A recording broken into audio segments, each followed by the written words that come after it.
Hello, everyone, and welcome to tonight's presentation.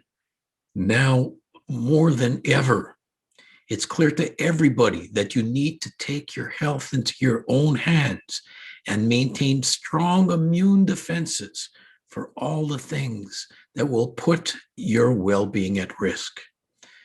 Governments can only do so much. The medical system is overburdened and often inaccessible. Take control of your situation. Be proactive. Of course, I'll be talking about my favorite subject, glutathione. If we're going to talk about immune health, we always need to look closely at this molecule. And over the years, I've presented many lectures on how glutathione is critical to our health. Knowledge is power. And knowing about glutathione is a key tool that you can use to be your own health advocate. And my objective is to always make sure you have this knowledge at hand. In a few seconds, I'll be showing you how glutathione relates to a problem every single one of you is affected by, COVID-19. I'm convinced that this revelation will have a major impact on how we approach this challenge. Please pay close attention. And of course, please feel free to share this information with your friends, your family, and of course, other health professionals. You'll be doing someone a big favor. Let's get going.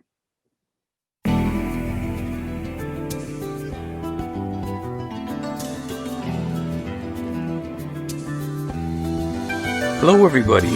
I want to thank Dr. Alberto Campos Garcia for the great opportunity to speak at this very important conference. I'm quite confident that we can make a difference, a successful difference, in the strategies we all use to approach this coronavirus pandemic. Again, I'm Dr. Jimmy Gutman. I've spent decades in academic medicine, both as a practicing emergency physician and as a teacher of countless other students and doctors. But having spent the last 20 years almost entirely focused on aspects of the immune system, particularly on the role that glutathione plays in health and disease. Glutathione is a real passion of mine, and I've written extensively on the topic. My books are available in several languages, including English and Spanish. And you can access these books at the website on the slide. You see there, www.glutathione.org. So let's just get a few basic things about glutathione out of the way before we discuss its role in COVID-19. It's a rather simple molecule made up of 3 amino acids, the 2 being the rather common glutamate and glycine, but the third is much harder to find in our modern diets in a bioactive form, cysteine. Now, glutathione plays many roles in our body, which I've discussed in many previous presentations, but the one it is most recognized for is as an antioxidant. In fact, many authors refer to it as the master antioxidant because it drives all antioxidant functions by recharging and recycling exogenous edible antioxidants like vitamin C and others. What's remarkable is that although glutathione is still relatively obscure to many health professionals, there's over 150,000 articles readily available through major research portals like PubMed.gov. Just to put in context, PubMed only has 66,000 articles on vitamin C and 44,000 articles on vitamin E. Now, this slide is one that I must stress you understand. Glutathione, when taken orally, does a very poor job of raising intracellular glutathione levels. It's quickly broken down in the digestive tract, mostly by the enzyme GGT, gamma-glutamyl-transferase, which is particularly high in the human intestine. Now, to raise glutathione in the body, We depend on our own cells for its manufacturing. And to get this accomplished, we need to supply our cells with the precursors or specific nutrition that the cells need to make its own glutathione. As we alluded to before, the critical nutrient is cysteine in a form that is digestible and can survive the long trip from the mouth to the cell. The free amino acid cysteine itself is not very efficient because it is very easily oxidized. And this is why we need to use a drug like NAC, N-acetylcysteine, or a larger protein like undenatured whey protein isolate to accomplish this. So with an understanding of how our body makes glutathione, let's look at some of its roles. Very briefly, it is the major signaling and control molecule for all redox metabolic function. It plays key roles on cellular detoxification of both organic and inorganic compounds. And one of the very exciting mechanisms is its ability to sustain a strong immune response by supporting the function and multiplication of leukocytes. In fact, it's the immunomodulatory function of glutathione that has driven the research on glutathione's use directly as an antiviral agent. Now, many papers are accessible that describe these antiviral properties. You see a few here. Glutathione has documented effects against many different viral pathogens, including the flu, AIDS, hepatitis, herpes, and the common cold, and more. So it comes as no surprise that vigorous efforts have been made looking into whether glutathione can help us in our strategies to combat COVID-19.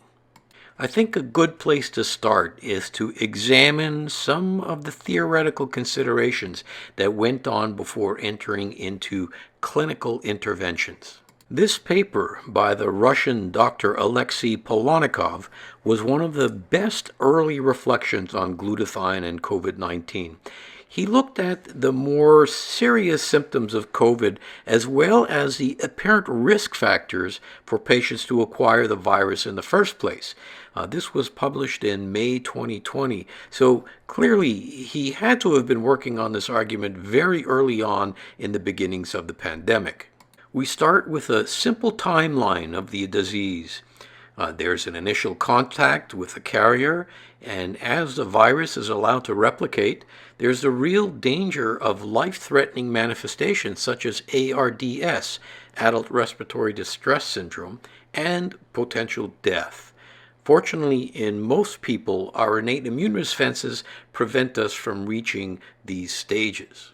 But one phenomenon we know to take place in most prolonged infections, viral infection in particular, is a progressive glutathione deficiency as the time and severity of the illness progresses. Over the years, our knowledge of glutathione has also demonstrated clear links between glutathione deficiency and the ability of viruses to boost their replicative ability. This was first noted back in the 1980s with the HIV/AIDS epidemic. The loss of glutathione also leads to more serious oxidative stress and free radical damage, and this provides the perfect setup for high levels of inflammation. All of this promotes ARDS and, in worst case scenarios, expiration of the patient. So the question must be raised, are there situations in which glutathione deficiency is even more aggravated besides just from the viral illness? Are there conditions that predispose to glutathione deficiency? Well, we can go as far back as the 1970s, where glutathione levels were clearly shown to be compromised with the aging process. In humans, this has been estimated to be about a drop of 10% for every decade of life after the age of 20. We know that smokers will have significant drops in antioxidant protection, especially glutathione. There are many chronic diseases that have clear correlations to glutathione deficiency. Let's just take a look at some of them. Many lung diseases have low glutathione. Many heart conditions correlate with low glutathione. Diabetes patients are almost always challenged by glutathione depletion. Obesity, liver problems, and even more can be added to this list. So the main points here are: number one, all of these conditions are also conditions of glutathione deficiency. And number two, these same conditions are those that are considered high risk for serious complications from COVID-19. This is critical to understand. So Polonikov went a step further. He wanted to support his argument that decreased glutathione correlated with the severity of COVID-19. So in his collection of data of all patients, he observed several parameters.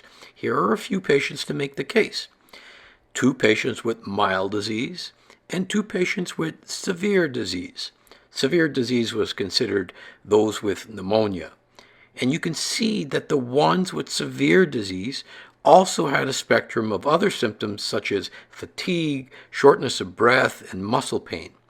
And also you can see that the duration of the illness was significantly different, the mild cases lasting days, but the severe cases lasting weeks.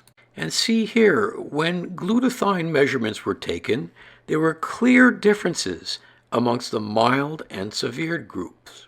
When measurements of oxidative stress were taken, as expected, there was a trend towards more damage in the severe group. And when the ratio of oxidative stress to glutathione levels was compared, you can see the very definite imbalance between that was taking place in these patients. Of course, this was a small cohort, but this was enough to solidify his theoretical argument and make many people take notice. Let's look at another paper that examines the pathophysiology that can take place in this situation. This was outlined by the Americans Poe and Korn, also back in May 2020. You'll find this very illustrative. They will make the argument that NAC, N-acetylcysteine, would be an effective strategy in COVID-19. Again, I'll remind you that NAC raises glutathione. Also, I'm sure most of you know that this name you see there refers to COVID-19, but just in case, SARS-CoV-2 is another term for COVID-19. Now, since the spring of 2020, we've learned much more about the pathological mechanism of COVID-19, and unfortunately, we're finding out that it's much more complicated than anybody ever could have imagined. But let's look at one simplified model that touches upon ARDS. We will use adult respiratory distress syndrome as a framework for this discussion. So at some point, the virus, once contracted, has to initiate its replicative processes. And we also know from previous studies on viral disease that glutathione has been well described to block viral replication, so its usefulness here is apparent. In more severe cases, COVID-19 patients may require supplemental oxygen. Both viral replication and oxygen supplementation ultimately lead to increased oxidative stress and free radical damage. As we discussed earlier, the most recognized role of glutathione is to combat oxidative stress and free radical damage. So again, its usefulness is apparent. However, if immune defenses and antioxidant defenses are inadequate, the patient may go on to have pulmonary injury. In severe injury, this is often complicated by cytokine storm. Now, I don't have the time here to go too deep into cytokine storm, but essentially, it's overreactive inflammatory immune system molecules that end up with host cells as collateral damage when they're destroying viral cells. And here's where the literature gets even more interesting. Glutathione is well described to block many inflammatory cytokines, including IL-6, TNF-alpha, C-reactive protein, and more. Essentially here, glutathione may act as an anti-inflammatory. And clinicians are making great efforts to suppress cytokine inflammation in an attempt to prevent serious ARDS, such as using high-dose steroids. It is proposed that glutathione may be incorporated into these efforts. And just as an aside, I've also written on glutathione as being an effective link to ARDS in other conditions in my latest book. So what I've just shown you are certainly not the only articles that look at glutathione as a strategy to combat COVID-19. There are many more. I'd like to mention one more that carries a lot of weight for me personally. It's another paper that argues in favor of using the glutathione-enhancing drug NAC. And what struck my attention was the author, Dr. Silvio De Flora.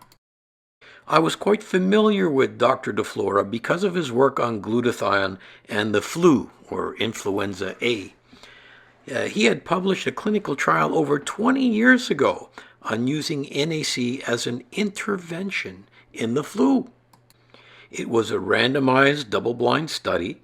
His team collected data from a large population of older patients inhabiting elder care homes, and he put them on the glutathione-enhancing drug NAC for 6 months. Now, what he was interested in was seeing whether the effect this had anything to do with catching influenza and how well the patients did. So look at this. It didn't change the frequency in which the virus was caught, but it had a profound effect on the outcome. Of those who were tested positive for the virus, 80% of the group taking the placebo got clinically sick, but only 25% of the NAC group showed any symptoms, even though they were documented to be infected. So I guess like a lot of you, it means a lot to me as to who the authors of a paper are. If De Flora is suggesting that the use of NAC is a good idea, I'm going to pay attention. So you'll find it pretty easy to find others who are in favor of this strategy. Many suggesting NAC, many suggesting other forms of glutathione augmentation, some using intravenous techniques, some using oral agents. Don't worry, I'll give you a fuller list of suggested reading at the end of the presentation. These articles are coming from all parts of the world. Here's a small case study coming from New York. Of course, case reports are the weakest form of clinical reports, but I found this one interesting for the following reason. These patients in the study were reported to have real improvements in symptoms within 1 hour of receiving intravenous therapy. You'll see more reports coming out on this in the near future. I have to apologize for the simple models that were used in this lecture. The actual mechanism going on in COVID-19 are so much more complicated. It's becoming pretty apparent that this coronavirus infection is a multi-system disease, and there are so many aspects to it that are still being discovered. I need to mention that many of these other systems breakdowns are linked with glutathione impairment. Many COVID-19 issues pertain to ACE2 activity. Glutathione is involved. Many are considering this virus to be a coagulopathy in disguise. Again, glutathione is involved. We can look at bradykinin storm. We could look at neurological consequences. All of these have literature linking mechanisms to glutathione function. These are not secrets. These are areas of increasing attention from the medical and research communities. A quick visit to clinicaltrials.gov will reveal an ever-expanding list of clinical trials planned or already in progress looking at glutathione and COVID-19. Let's take a quick look. Here are just a few of them. Sorry for the small font, but I welcome you to visit the clinicaltrials.gov website to read them in more depth. For example, one that I'm really anticipating is a study out of the Sloan Kettering Institute in New York. This is a quickly expanding area of interest, and if any of you out there in the conference, the participants, have research opportunities looking at COVID-19, I will be glad to hear from you. Maybe we can collaborate. And finally, on the next 3 slides, I will show you some great references you may want to access. I'm just going to flash through these quickly, and I'm sure you can get a copy of this presentation so you can actually read the print. Again, I welcome your input and your experience, and I certainly look forward to hearing from you all in the future. And thanks again for your participation and attention. I wish you all the best of health and stay safe. Thank you very much. I hope this talk has furthered your knowledge about glutathione. This subject is critically important as we move forward into the future. I need to tell you that even since I produced this lecture, the research on glutathione and coronavirus has grown even more. Follow my posts and videos for regular updates on glutathione research. And of course, you can always get a hold of my latest book on glutathione at glutathione.org. That way you can have at your fingertips all the accumulated knowledge on the subject right in front of you. Become a regular subscriber by liking or following my social media platforms. Looking forward to hearing from you all, and best of health.